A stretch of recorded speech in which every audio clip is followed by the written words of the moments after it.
My wife had been acting strange for weeks. Welcome back to my channel. Don't forget to like, subscribe, and share for more beautiful stories like this. She would leave me sweet notes in the morning, telling me how much she loved me and how beautiful I am. I'd find rose petals on my pillow and in my briefcase. There were also times when I'd come home to candlelight dinners and even love letters. The last one read, "This anniversary will change everything." I couldn't wait to see what she had planned.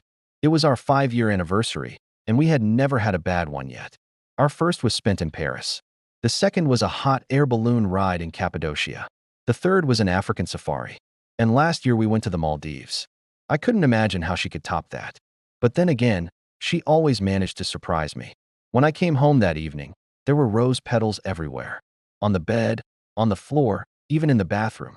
It looked amazing. I couldn't wait to tell her how beautiful it all looked.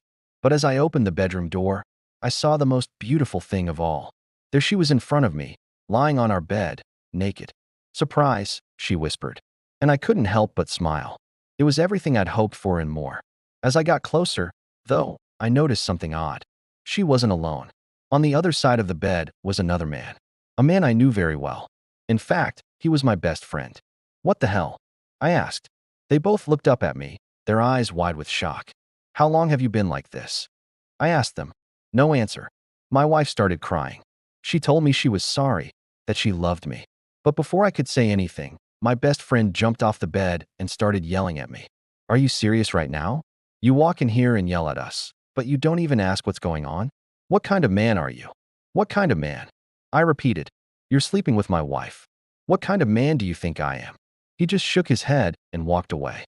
I looked back at my wife. Her eyes were filled with pain, but she didn't say a word. I didn't say a word either. I just got dressed and left. I couldn't believe what I'd seen. I couldn't believe that both people I trusted the most had betrayed me. The next morning, I called my wife. She didn't pick up. I tried again and again, but her phone went straight to voicemail. I felt angry, confused, and betrayed. I didn't know what to do. As the days passed, I heard rumors about my wife and my friend. They said they'd broken up a month ago. Apparently, my wife had confessed everything to her girlfriends. She was so ashamed for what she'd done. She'd even written a letter breaking up with my friend. One evening, I decided to confront them both. I went to my friend's house. He let me in. He was polite, but I could tell he was uncomfortable. "Can I help you?" he asked. "What did you do with my wife?"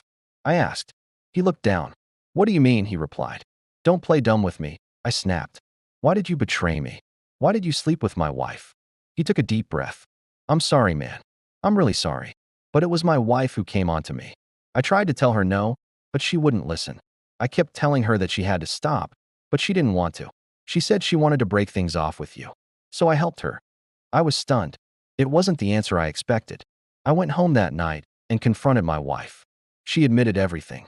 She said she was sorry, but I couldn't forgive her. I couldn't understand how she could do this to me after all these years.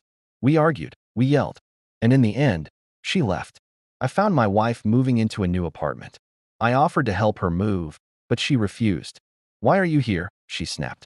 "Don't you get tired of ruining everything?" I felt hurt. I didn't want to ruin anything. I just wanted answers. She turned to leave, but I stopped her. "Will you tell me why?" I asked. She hesitated. "Because I'm not happy anymore," she whispered. "I haven't been happy for a long time."